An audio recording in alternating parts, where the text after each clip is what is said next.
Okay, so good afternoon, everyone. We are going to discuss the 6 pillars of good character. So the first pillar of good character is the trustworthiness. So kung gaano ka worthy na pagkatiwalaan ng kaibigan mo o ng kasamahan mo. No? How worthy you are para pagkatiwalaan. So this is the pillar of good character that is considered the most complicated of the 6 core ethical values and concerns a variety of qualities like honesty, integrity, reliability, and loyalty. When you say honesty, your ability to tell the truth, right? Being honest. No, you are not capable of lying. Diba? You are being honest. You are telling the truth. Diba? You are not lying to the person na nakausap mo, right? When you say integrity, the state of being honest and yung ano ba, yung pagkakatiwalaan ka, yung tuuhan ka ba, paniniwalaan ka. Reliability, reliable. No, you are being reliable, and loyalty, you're being loyal, right? Now, when a person is trusted, he is given a greater leeway and no need to be monitored just to assure that they meet their obligations. When they are trusted, we develop in them higher esteem which may be satisfying to them. They must constantly live up to the expectations of others and refrain from even small lies or self-serving behavior that can quickly destroy relationships. So that is one of the characteristics or the requirements of being trustworthy. Right? Sabi nila, no, according to the book, if pinagkakatiwalaan ka, then there's no need for your superior or there's no need for your leader na i-monitor ka because they have trust in you. Na without monitoring, without checking upon you, ginagawa mo yung trabaho mo. Right? Just like for example, ito ginagawa ko, diba? I think this is the first time that we conducted Zoom meeting. Right? Because I am always sending you links lang sa mga recorded session. Because I have trust in you. I entrusted you. My trust, I given you my whole trust that you are going to watch the recorded videos. Even if I'm not going to monitor you. Even if I'm not monitoring you each one of you. I expected you to do your part. Right? Ano ba? Isaligan mo, nabuhaton ninyo ang inyong trabaho. Diba? The first one is honesty. Diba?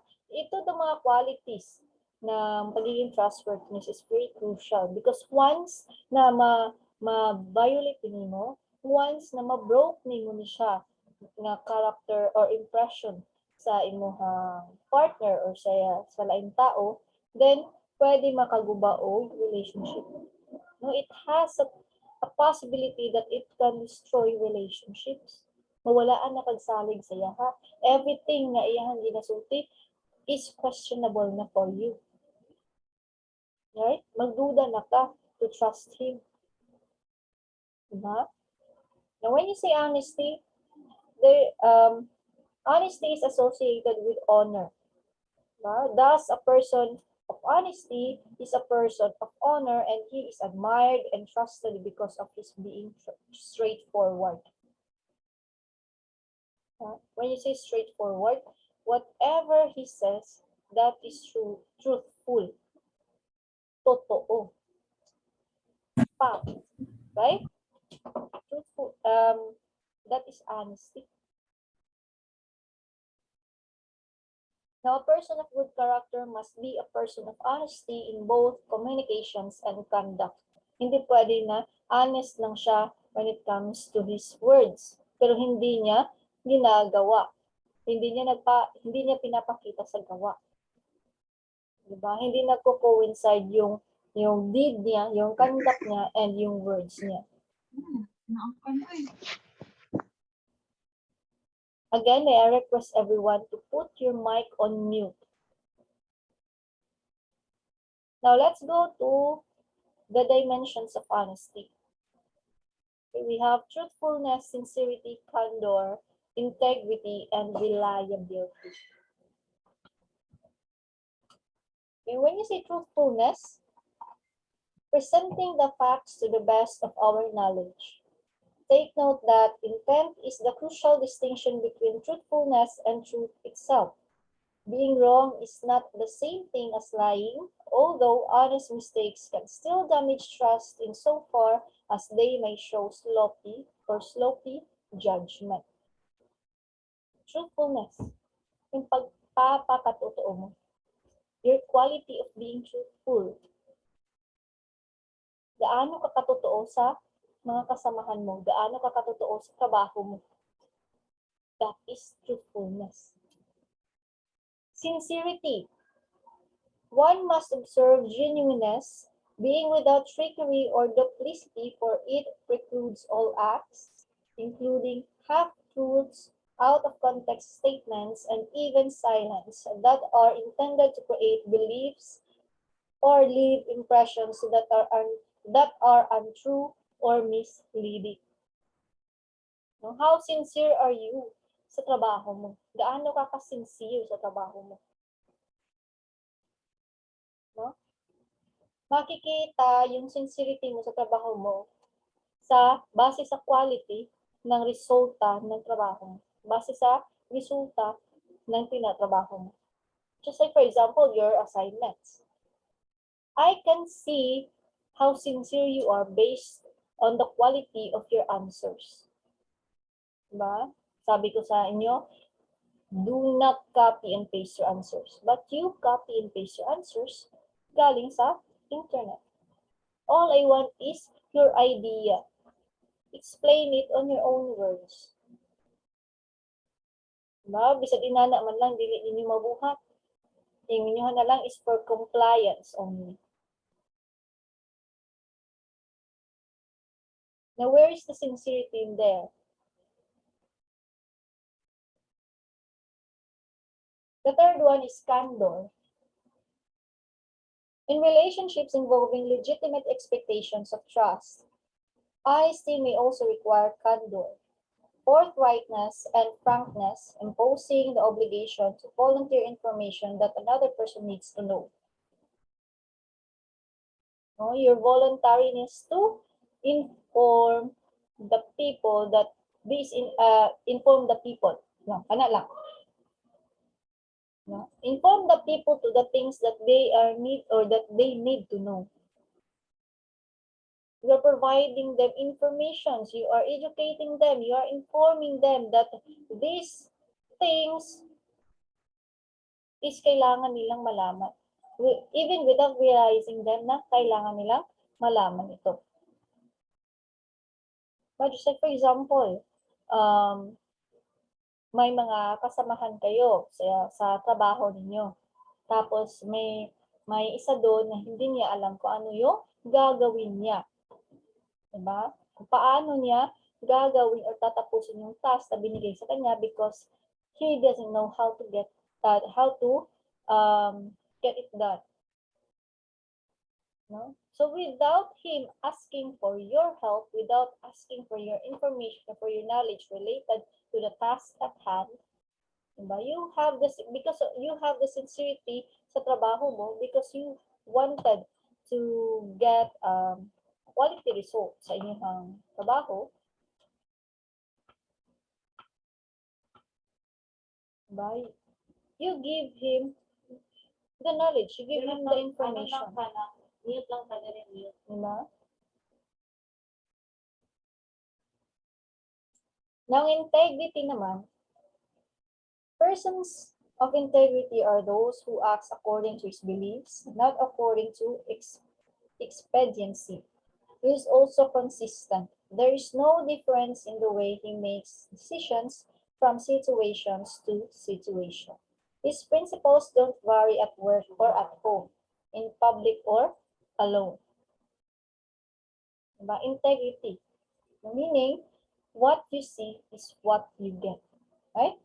And the person of integrity takes time for self-reflection so that the events, crises, and seeming necessities of the day do not determine the course of his moral life.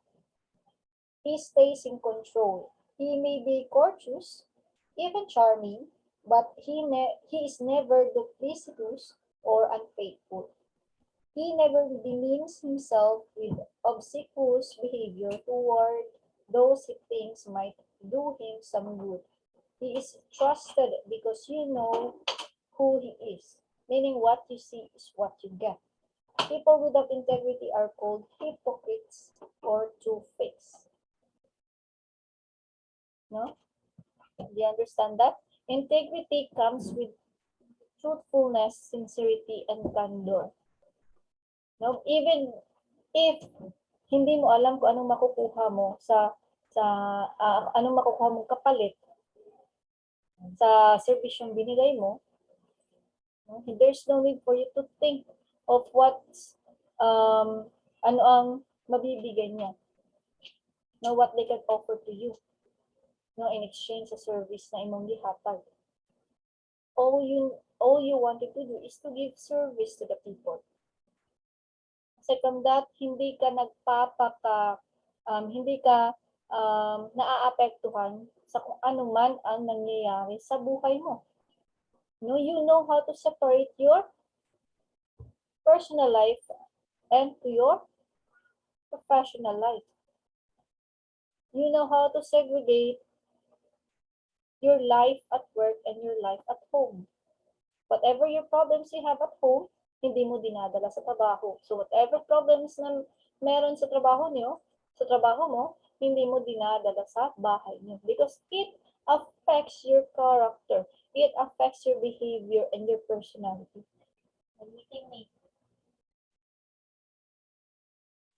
So meaning, hindi siya two-faced. What you see is what you get. Kung ano ang nakikita mo sa kanya, yun talaga siya. Hindi siya plastic, kumbaga. Now, ang reliability naman, reliability or the promise keeping. Reliable persons are those who keep their promises, for he believes that doing so creates legitimate basis for another persons to rely on him, and that he undertakes special moral duties. They accept the responsibility of making all reasonable efforts to fulfill their commitments, because promise keeping is such an important aspect of trustworthiness. Okay?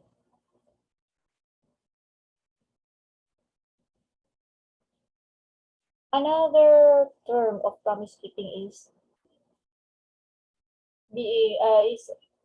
yung man of honor. So what you promise, you keep it. You keep your promise. Kung saan mong i-promise, imong ginang buhaton. Diba? You said, for example, promise mo, adto ko sa imong libu. Kasagaran sa tuan, nowadays, dili na kamo salig sa promise because we believe that promises are made to be broken. No?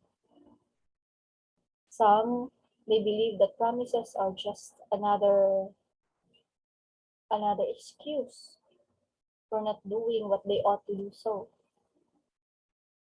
But if you are being reliable, to what you say, you do it. What you promise, you keep it. Diba? Gikuan mo, gikip mo. Ito man mo kung unsa mo ha? Unsa mo ha? Ibuhian na storya.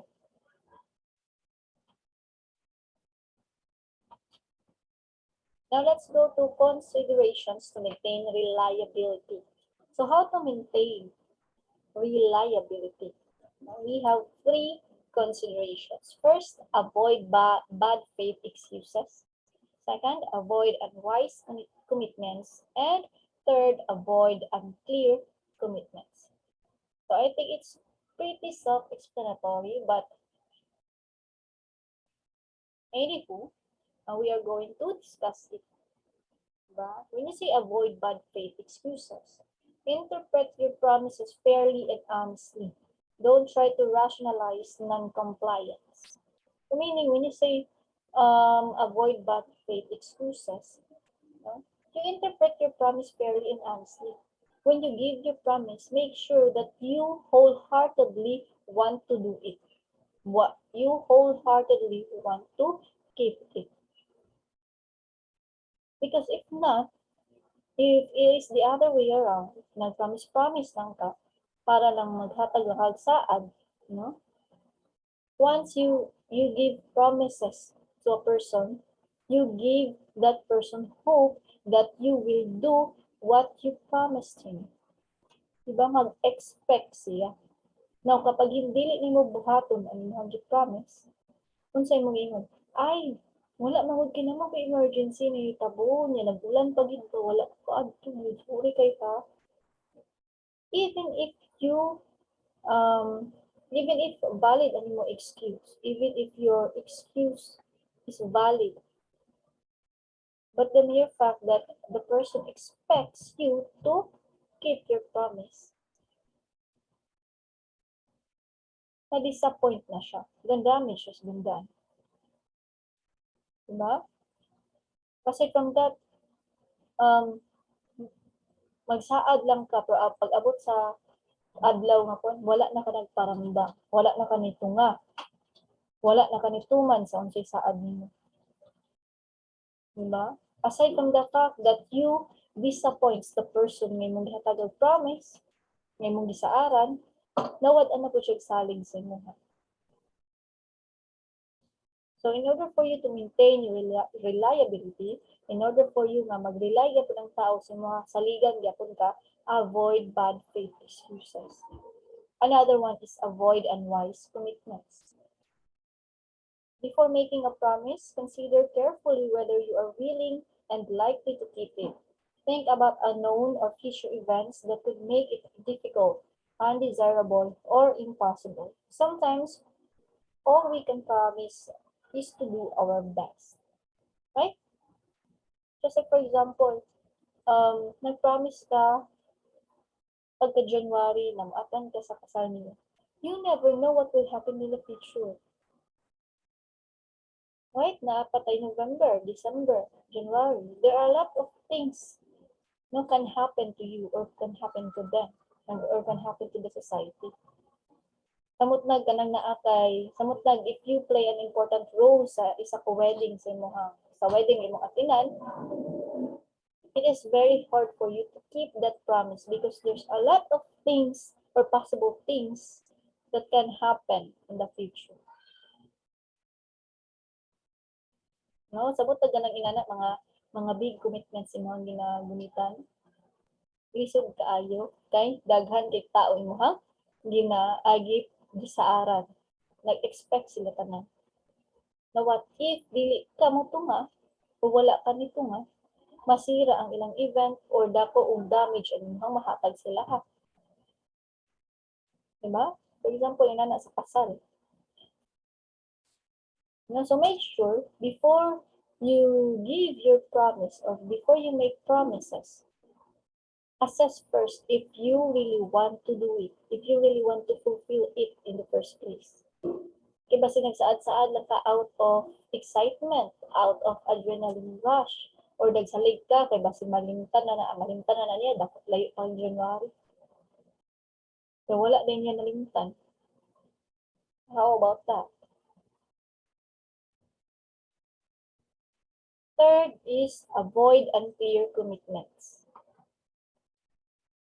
Be sure that when you make a promise, the other person understands what you are committing to do. Aside from the fact that you understand your commitments. Aside from the fact that you understand the commitment that you are giving to the person, that you are giving yourself. Diba? So, dapat klaro na to. So, once you make a promise, I promise that I am going to do the project. Given that you will be patient with me because I have a hectic schedule. Nga ba? Di klaro, dili na kad niya dali-dalion. Diba? I promise that I'm going to do the project, but the timetable of this project is not ASAP because I cannot do it as soon as possible because of my hectic schedule. At least klaro ang imong commitment. Diba? Another one, loyalty. To be trusted, one must be loyal to his or her husband or wife, friends, employer, employee, organization, citizen, and country. Our relationships with other people creates an expectation of allegiance, fidelity, and devotion. Hence, loyalty is a responsibility that each one should develop and maintain to promote the interests of certain people, organizations, and affiliations. This duty goes beyond the normal obligation we all share to care for others. However, one should not sacrifice ethical principles when giving allegiance, fidelity, and devotion to the other people to preserve his or her integrity. He should prefer not to be loyal than lose his credibility, integrity, and dignity. We are only demanded to go with what is right and legal. We should rather choose to lose our relationship with others than our legitimacy. So meaning, everything has a limitation, even your loyalty. Right? Now, if you are a police officer, if you're a patrolman, then your loyalty lies to the country, right? Your loyalty lies to the organization. What organization? The PNP organization. Then since that your loyalty is with the organization, expect that you are not allowed to divulge or to disclose any vital information related to police operation, related to the policy, related sa pagpamulis. You cannot disclose any information sa mga sa bisan kinsang tao, even sa imuhang mga barkada, because maybe nga kana siya nga information mapadulong na siya sa kalaban, diba? Mapadulong na sa mga criminals o gamiton na nila as leverage in order for them na maisahan nila ang kapulisan. Mo bitaw nga ay confidentiality nga ginatawag. If you are a military officer, if you are defending our country against foreign enemies, then your loyalty lies with the country also. Right? Then same goes with the patrolman. You are not allowed to share any information related to your operations, related to your intelligence. Kung bisan unsa man nga information inyong nakuha, you are not allowed to disclose it to anyone other than to the office or to the people who are intended for this specific information. Kung kinsalay nang hinahanglan ana nga information, siya lang ang katagan.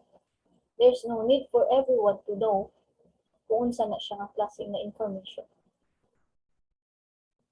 Diba?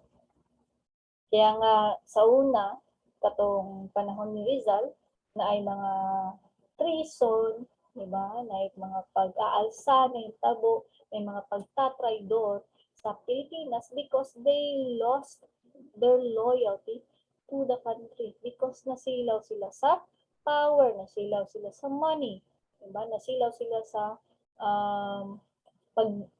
domination. But they want to dominate the Philippines because they want to be on top. They want to hold power. They want to acquire power. See, that is how big loyalty is. Another one, respect. The golden rule in human relation: do unto others as you would have them do unto you. perfectly illustrates respect. When respect is observed, we should prevent and preempt violence, humiliation, manipulation, and exploitation. It reflects notions such as civility, courtesy, decency, dignity, autonomy, tolerance, and acceptance. Everyone has a right to be treated with dignity. We certainly have no ethical duty to hold all people in high esteem, but we should treat everyone with respect, regardless of who they are and what they have done. We have a responsibility to be the best we can be in all situations, even when dealing with unpleasant people. Do you understand? Do unto others as you would have them do unto you. Same lang na sa do not do unto others what you do not want them to do unto you. Na ang sabi ng first phrase is, ay ng first statement is, gawin mo yung mga bagay, no? Gawin mo yung mga bagay sa ibang tao, kung ano yung mga bagay na gusto mong gawin ng ibang tao sa iyo. If you wanted to be respected by others, then show them by example that you respect yourself in order for them na sundon nila ang imong ginabuhat. If they see that you are respecting yourself, that you show respect to yourself, then dili ka nila basta sunod. Respetoon ka nila. Diba? Isa, do not do unto others what you do not want others do unto you. Huwag mong gawin sa iba yung ayaw mong gawin nila sa iyo. Diba? Are you familiar with that phrase? No, I think galing yan kay Dr. Rizal, right? Huwag mong gawin yung mga bagay na ayaw mong gawin ng ibang tao sa iyo. Now, if you don't want to be disrespected by your co-workers, by your subordinates, by your members, then show them that you respect yourself. Show them that you respect the rules that you've created, that you've mandated, in order for them na respetoon po nila kung unsa ng mga commands nga gikan sa inyo. No, if you are a leader, then napansin mo na yung mga members mo hindi sumusunod sa iyo, binabasos ka, diba? They are talking back sa iyo. No? Hindi nila sinusunod yung mga utos mo, yung mga commands mo. Now, before assessing the problem of the behaviors and attitudes of your members or your subordinates, assess first yourself. Are you a good leader? Because take note, being a leader is being a good follower. Are you following the examples na in-impose mo sa mga subordinates mo? Hindi pwede na ini-impose mo itong mga rules na to, yung mga examples na to, just because you are the leader.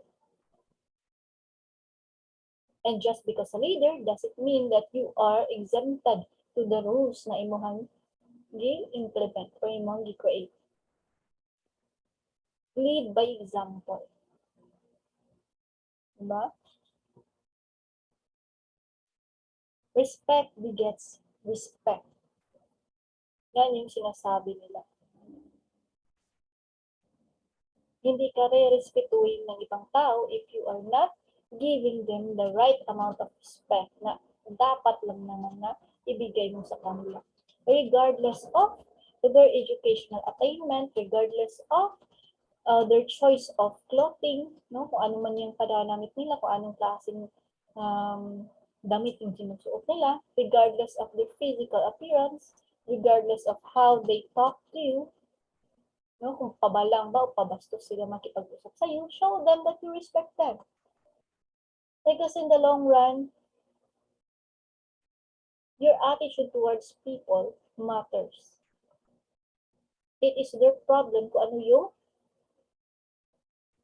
yung attitude nila towards you. Right?